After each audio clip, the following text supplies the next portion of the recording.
fans, do you want to win your share of $100,000? Simply enter the houseofboxing.com Fight Night Prediction Challenge. Compete with boxing fans around the world. Simply head over to houseofboxing.com and sign up now. This is Lewis Hart for Boxing Social in association with Empire Fight Store and houseofboxing.com. Delighted to be joined with Will Jones for the first time in a bit of a while, mate. I can't remember the last time I really caught up. I want to say like even before purse bids were called for OD to fight Rolly. So it's been a long time, man. Obviously, no, I'm not. But how have you been keeping, mate? How's things? Yeah, really good, really good. We've got Tom's debut this weekend. He's just on the way in. He's all raring to go. He's nicked his drink. He's gone had a bit at his lunch at his Nando's, his post-weigh-in Nando's. So he's happy. And yeah, it's good. It's fight week. It's a happy week for me. I like this. Yeah, how are you? Mate, I'm doing good, man. All the better to be joined by you, man. I've been looking forward to this whole fight week for a while. It is a busy week for you, though. Obviously, you got Riri Hudson out on Saturday at Cage Warriors. Obviously, not boxing, but MMA. How are you dealing with sort of two fighters on different days, really? I know it's probably something that you've had before. You've had fighters on different cards and this and that. But how do you deal with it, especially when it's sort of two different disciplines? Yeah, it's not bad. Like, I'm not Riri's head coach. I've just been working there, striking with her, so it's not been too bad. Like, she's got a good coach, Joshua Morley, that helps her.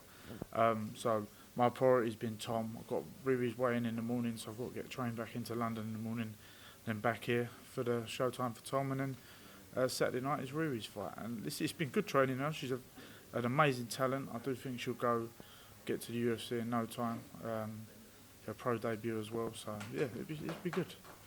We'll get on to Tom in a minute, but just sticking on the topic of Riri, how do you deal with the difference in training? You know, obviously, you have a background from K1 and this and that, so it's very much not, it's very familiar to you. So how do you deal with sort of the difference in just from punches and then sort of throwing knees and elbows and kicks involved as well? Yeah, it's different. There's not as much rolling, so but yeah, it's just getting it right, getting the timing right. It takes a lot of studying, but I feel like I've adapted to it well. I've coached a lot of K1 in the past as well. But all our K1 fighters, we cornered each other a lot as well. So it comes quite naturally, really, and I just enjoy it. It's just good fun. Trying new things for Riri, as she's an MMA fighter, trying new things. It's good. It's been good to do. We'll get into the main reason why we're here. Eubank takes on Schwarzkopf. On the undercard is Tom Welland. Very, very illustrious amateur career. Someone that you've been familiar with Tom for a couple of years now, but he makes his pro debut under you. How excited are you for tomorrow night?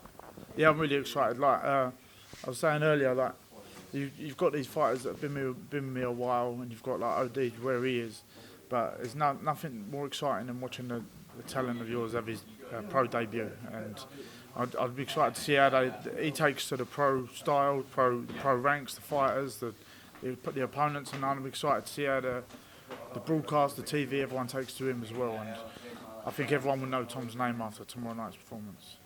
Well, obviously, a lot of people knew him before being in the amateurs and having a good amateur circuit. But how do you develop someone's style as a coach from sort of the amateurs to the pros to make him sort of familiar to the pro game as much as you possibly can? Because obviously, you're developing as a coach as well. Yeah. So it's just about slowing them down.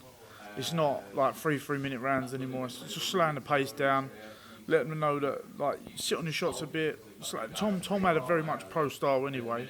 So it's just little bits of tweaking and that. Like his previous coach Seb had done an amazing job with him at the amateurs. So I'm just fine tuning really. Like the work's done there for Tom.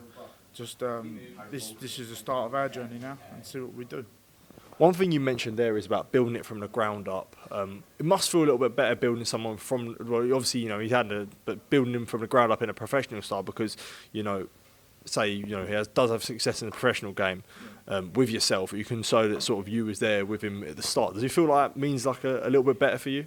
Yeah, like it is. Like, see, I've done debuts with fighters, and like they've left, but then it's good to know that I've done my debut with that boy. Like people like Sonny will go on and do well in the sport, but at his debut with me, it's a nice thing. Like, and me and Tom, like it is good. I'm quite proud to do Tom's debut because he's an amazing talent, and fortunate enough that we're working well together. I'm really excited to see what's going to happen now. One thing that was mentioned, and you mentioned it earlier, there was obviously a sort of not a gatekeeper, but a very very tough opponent in super bantamweights that everyone always has to come through is Baluta. Tom talked about taking him on in 5 fights very early on. What do you make of that as someone sort of such a known operator around the ring, especially in this country like Baluta? Listen, it just shows Tom's keen. Tom believes in himself and what he can do and where he can go. 5 fights might be a bit too soon. I'd probably go for it after 10, but we'll see. I do think Tom's style, Tom's velocity and punching power will cause problems for absolutely anyone at any stage of their career. So I'm confident. Give it 2 years and let's have Baluta. Let's do it. And with Tom only being 18 as well, is it important that tag isn't really brought into things with his age? That if he's ready, he's taking it, no matter if you're 18 or you're 30 or anything like that. Yeah, age does matter, but for someone like Tom's got his man strength. I feel already. I think there's still time to mature as well. Listen, Tom's sparring has been a lot of boys are 5'6" weight above, and he's been dealing with it very very comfortably. So age is not a factor for Tom, I don't think. Absolutely. Well, we'll move on. Not only is Tom out, but it is a busy sort of couple weeks coming forward for yourself. Obviously, the main man, Ohara Davies, takes on Ismael Barroso for the WBA interim super lightweight title. Just wanted to get your thoughts on the interim title. Obviously, there was a whole situation with Rolly. I spoke to Ohara a couple of days ago, and he did feel like a lot of his time was wasted. Was that sort of a frustrating thing that you waited all this time, purse bids, everything like that, for it to sort of the Rolly fight not to happen because of the supposed injury? Yeah, it's frustrating, but you just got to take it as what it is now. Listen, me and Ohara together have had very frustrating times, very stop and start since we started working together. Like 2 years in a row, it's just 1 fight a year. So we're grateful for the opportunity. We're glad we're fighting Barroso, who I thought should have won the fight originally with him and Rolly. I do believe Barroso is a tougher opponent. There's going to be no stone unturned. You're going to see Ohara as the world champion, and then we'll get our shot at Rolly when it happens. If he wants to fight, I don't see him wanting to fight Ohara at all. Well, obviously Barroso is a hard fight for OD. It is a big fight for him. Would you sort of say this is the biggest fight of his career so far? And is it a harder fight than Rolly? It's the biggest fight of his career. Do I think it's a harder fight than Rolly? Yeah, 100%. It's the biggest fight in his career in terms of what happens after. This is Ohara changing his life. Like I said earlier to someone, that the difference from 3 years ago to now in O'Hara's where he is, like people were writing him off 2-3 years ago, and now look at him, he's in a world title position. It changes his life, it changes everyone's life. Everyone attached to him changes everyone's life. So it's a huge fight in terms of that. The opponent Barroso is probably his toughest opponent, but we know what we've got to do, and so does Ohara, and the job will be done. On the 2nd of December, you'll have a world title belt around his waist. And on a personal level for you, you've been with Ohara since the Jeffer fight. You've been working with him since then. And as a trainer so far, your biggest fight of your career so far as a trainer, do you use that? Do you think about that much, or do you feel like this is just sort of another day at the office? Another fight that I've got to prepare Ohara for. Do you feel pressure as much as a trainer? I did at first, because there were so many opinions thrown in the direction of me, like what's he gone with him for? Like, has he a pro trainer already?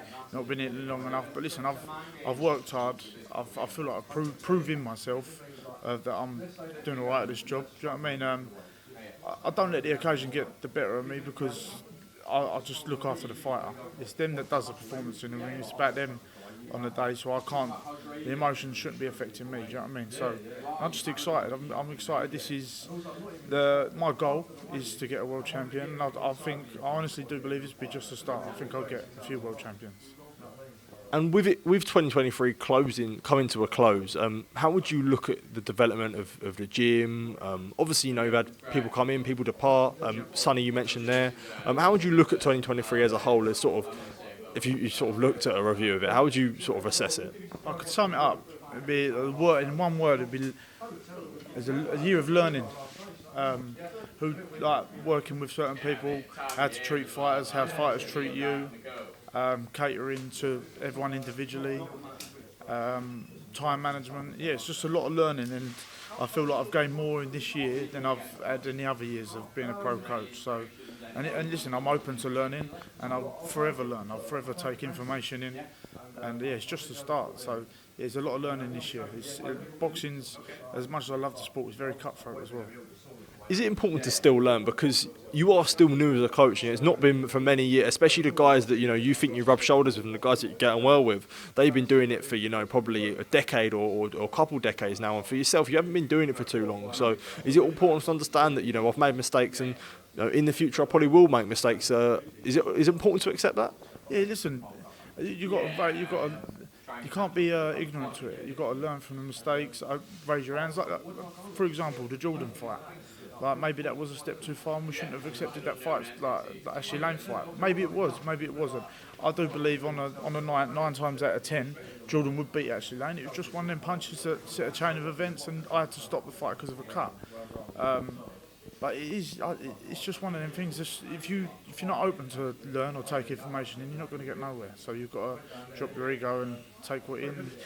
Every bit of help you get from other people, other coaches, just accept it. Well, we'll sort of get on to what's next for you. Jarrell back out next week. Obviously, Jordan was meant to be out, but unfortunately got an injury now. What's sort of going on with the stable, mate? What can we expect coming up? So Jarrell Patterson's out next week against Billy Jackson. Good 50-50 fight. 5-0 Billy Jackson. Good fighter. Very busy. Fought with some of the best like guys, up and coming guys out there. I'm confident in Jarrell. That's why we took the fight. After that, we're out in the States for Ohara, and then we're back here for top tier at Brentwood, and I've got Stelios on that, my Greek monster. Oh my God, yeah, Cambosa's ex-sparring partner, really good fighter. So he's been with us for good, and then Thomas Galbraith, what's his name, Ryan Maycock? Yeah, Ryan Maycock. And then I've got Stephen Nguyen's back with us, and then I think Tom will be out again, depending on performance, before the end of the year. So it's a busy end of the year for me, and then I'm going to have a little break in January, 2-3 weeks break, and then back to it, go again. Absolutely. Is there any news on Brooke? Well, so Brooke, with Brooke's court issues, they're sorted, so she's reapproached the British Boxing Board of Control. They've asked her to reapply for a licence, which is all positive at the moment. So hopefully we'll see Brooke fighting over here, being busy. She's got the backers. Listen, Brooke can be something. And if that's the case and Brooke does get a licence, we'll get a belt round Brooke's waist by the end of next year. 100%. Will, thank you for your time to speak to me. Always good to catch up with you. Always good to see you, mate. And yeah, all the best for this week. And yeah, I'll see you Saturday night as well. Top man, mate. Thank you. Cheers, mate. Thank you.